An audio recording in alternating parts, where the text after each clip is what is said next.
Welcome to VGK Today, presented by MGM Rewards, a daily podcast bringing you an inside look at the Vegas Golden Knights 2023 Stanley Cup playoff run. I'm Justin Russo with the Golden Knights on Tuesday, May 30th, and last night the VGK put together a clinical Game 6 to finish off the Dallas Stars and advance to their second Stanley Cup Final in franchise history. Vegas won Game 6 6-0, taking it to the Stars from the opening puck drop and never looking back. It was a solid 200-foot performance for Vegas, a second shutout for Adin Hill in this series, and a much-needed response after the Game 5 loss on home ice. Now, only one more opponent sits between the Knights and the Stanley Cup, the Florida Panthers. The Stanley Cup Final against the Panthers begins on Saturday, June 3rd at 5 p.m. Pacific Time at T-Mobile Arena, with Game 2 from Las Vegas on Monday, June 5th at 5 p.m. as well. If you're looking to grab tickets to the Stanley Cup Final, which I'm sure you are, you can do so at vegasgoldenknights.com starting today at 1 p.m. Pacific Time. There will be tickets to Game 1 and Game 2 on sale as the Golden Knights will open the series at home. So again, tickets to the Stanley Cup Final between the Golden Knights and the Florida Panthers will go on sale today at 1 p.m. Pacific Time at vegasgoldenknights.com. We've got some time before the final takes place, so let's not get too far ahead of ourselves just yet. We'll take things back to the Knights' big Game 6 win, and to recap the action from Dallas last night, we welcome Dave Goucher and Gary Lawless onto today's show. All right, Justin, so we're sitting, 30 feet from the Golden Knights locker room. Let's be honest, Gary. Well, we're having an adult beverage we could toast. Cheers, Goucher. To the Western Conference champs. Yep. Hard to believe. Twice in 6 years, this team has been able to get to the Stanley Cup Final. But let's kind of focus on what we saw tonight, which was just a dominant performance. I mean, it was 6-0. Could have been much more than that. By far the best game of the series. But your point was one of the best games they played in the history of the team. Yeah. I'll say, I just said this to Dan on the radio as we were signing off. The year 17-18, that run of the Cup, that was magical. This was methodical. Yeah.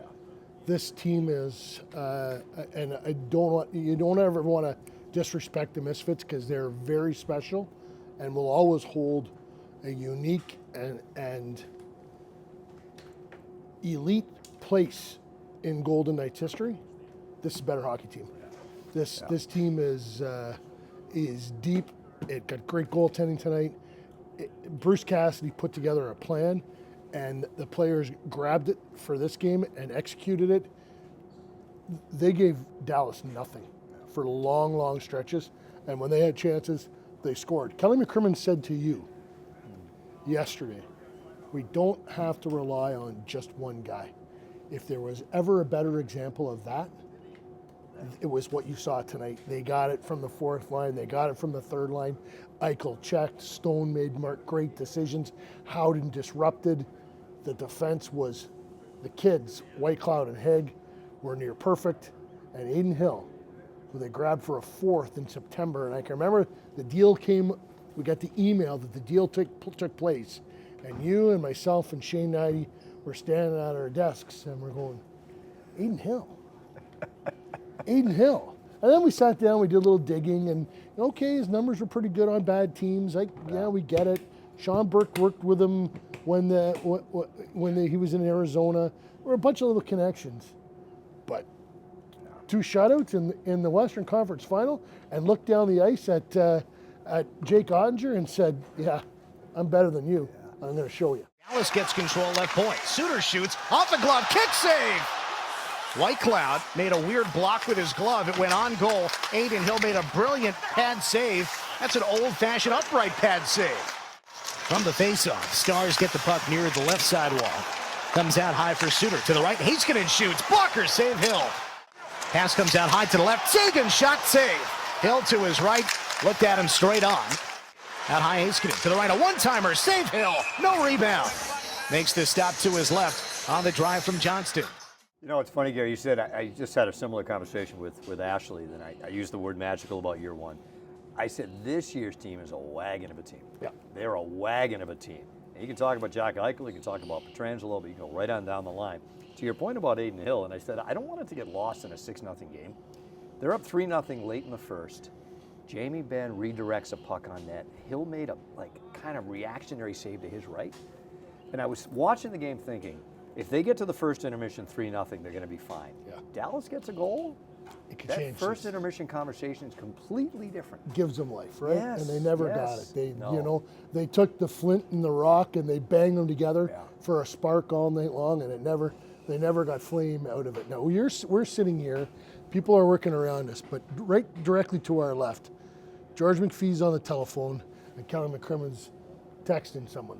And I don't think you can talk about the Golden Knights without talking about those two guys. Yeah. They're the architects. They built the team that went to the Stanley Cup Final, and then they looked at it and said, this isn't good enough. And they did some things that were unpopular. Mm-hmm. They fired the coach that was on the other side of the ice tonight. They fired Gerard Gallant. They traded Marc-Andre Fleury, and we all know those were not popular decisions. They have built maybe the best team in the National Hockey League right now, and they're going to play the Florida Panthers for the Stanley Cup. We're going to find out. I'll tell you this right now. This will not be a 5-game series in favor of the Eastern Conference champions. The Western Conference champions, the Vegas Golden Knights, they're full measure. So I want to talk about the misfits. Sure. So the note I had was the last 2 clinching games, our boss Nate Ewell gave me this, full credit. 9 of the last 11 goals they've scored in the clinching games. The Edmonton game tonight. Joined by Nick Waugh. Sidesteps a sandwich. Carrier gets it in front. He shoots. He scores! William Carrier, a backhand goal. And for the 3rd straight game, the Knights take a 1-0 lead. Barbashev to the right for Smith. Put it in front. Shot. Score! Carlson. Power play goal. It rattled in front. William Carlson finally found it at the left side of the crease. 2-0 Golden Knights, 9:35 to go in the first period. Haig rings it around. Barbashev breaks in, joined by Marchessault. Tucks it to him, shooting, he scores! Jonathan Marchessault, backhand goal. A 2-on-1 set up by Barbashev. 4-0 Golden Knights. Right to left they come.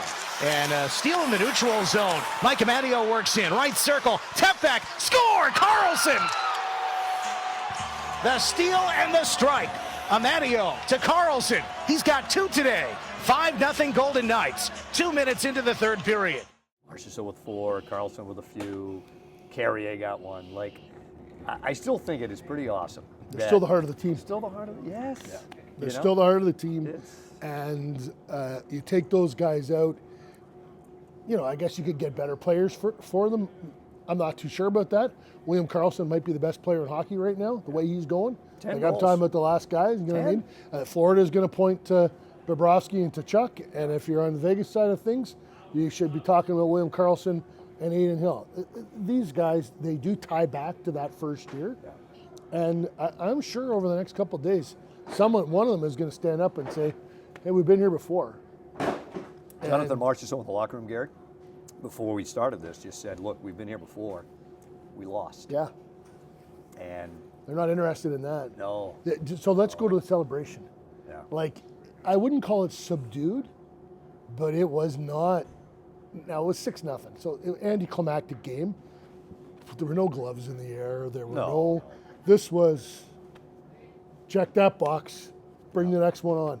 Alec Martinez said to Dan and I on the radio, he said, I don't want to be Debbie Downer here. This is really good and it's great. He goes, but you want to win the thing. Yeah. You want to win the thing. He would know. He would know. Right? Done He it would twice. But and the winning goal.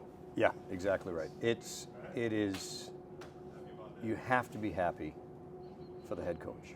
Yeah, big time. You think about what Bruce Cassidy went through, gets fired by the Bruins last year, watches his old team shatter records in the regular year, and then bow out in the first round.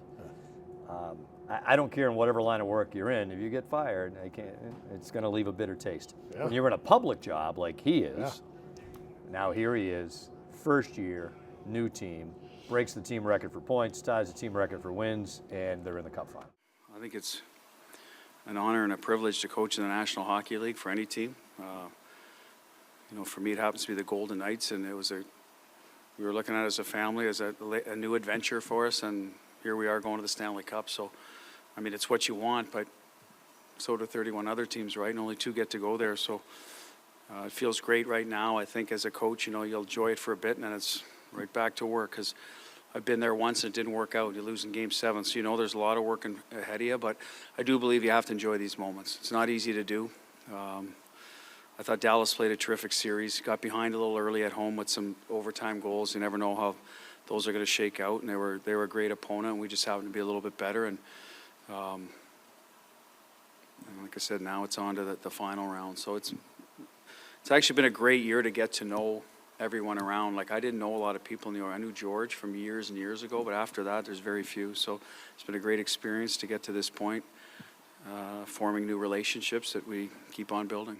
I'll leave it to Fluto and Dupes to break down whether or not the Bruins should not have fired Bruce Cassidy.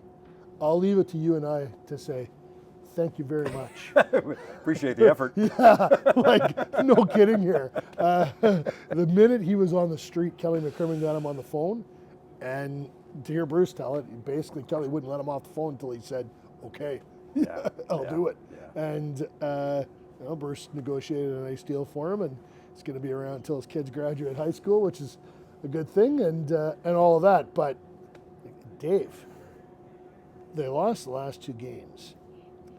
And we asked them yesterday morning at the media availability in Vegas before they got on the plane to come out here to Dallas, you know, what do your leaders have to do? And he kind of said, yeah, the leaders, it's got to be internal, but I'm part of that leadership group, and I'm going to be involved in the conversations. He challenged them and their compete. And he said, it takes, you know, they've got these shirts, it hurts to win. Well, you got to work to win too. Yeah. And that was on full display tonight. They won every puck battle. They won every race. If there was a square inch of ice and there was going to be a fight for it, they were first to the battle and they finished it. Over in no time. Over in 15, 16 minutes, right? First period, 3-0. Yeah. Over in no time. Yeah. You know, you were asking the question, what was the message to your team yesterday at the availability, or 2 days ago by the time this airs, and he basically said, we have to get harder. Yeah. But he also used the phrase, let's get serious here. Yeah. We're up 3-0. Yeah. You know, Game 4, they weren't great, but losing overtime. Yeah. 2-2 game going to the third the other night, lose. But it was, I think what stuck in his craw was how they lost that 5th game. Yeah. Right? Yeah, they were turnovers, both slots. That tonight, all those, whatever the boxes were they wanted to check off and improve upon, they took care of all of that tonight. The sign of a team that they don't really, and they've done it all year. They don't let it bleed, you know, several games into it. They just they nip it in the bud when they can. This wasn't a Gary Lawless or Dave Goucher high school test where you got 51 or 52 and I'd be looking at somebody else's paper.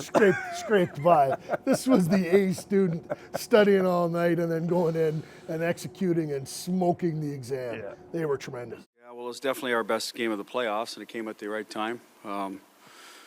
You never know when it's going to happen. You always want to keep building. So, boy, if we can bottle that going forward, we're going to be a tough team to beat. But guys responded well to a little adversity. You get down, and great start. And we just kept going from there. And I think they knew the importance of it. That's why you can sustain it. Just you don't want to let a team off the mat. We were up 3-0. There was some chatter about that, so we wanted to make sure we took care of business. And once we did get the lead, I thought we did a great job staying focused on what was in front of us.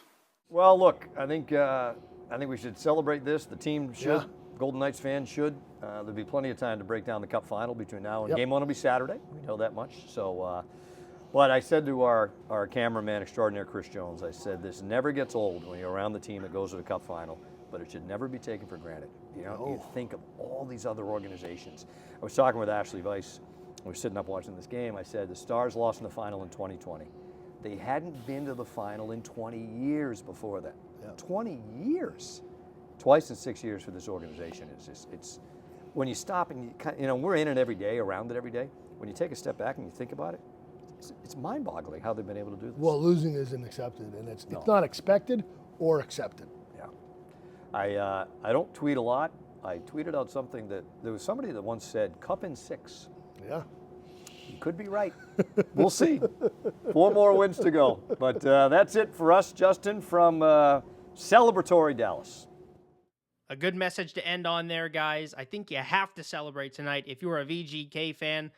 Like they said, these moments don't come around often. So even though the job isn't finished and there is one series still left, enjoy what the team has done up to this point and celebrate this Western Conference championship.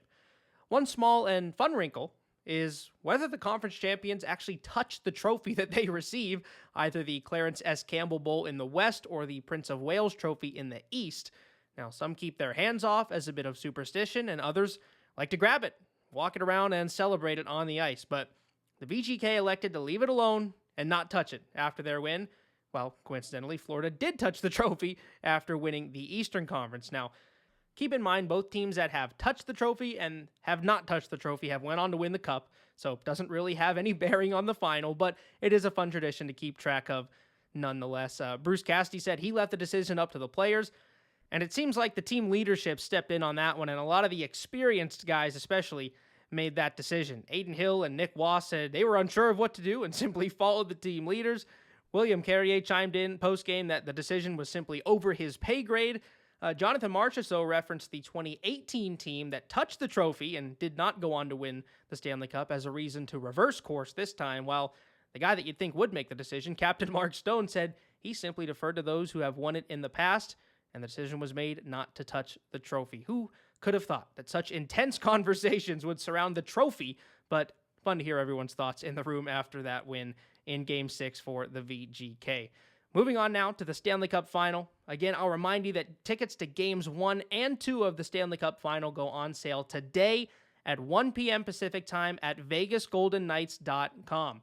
So come cheer on the VGK as they chase the ultimate prize in all of sports, the Stanley Cup.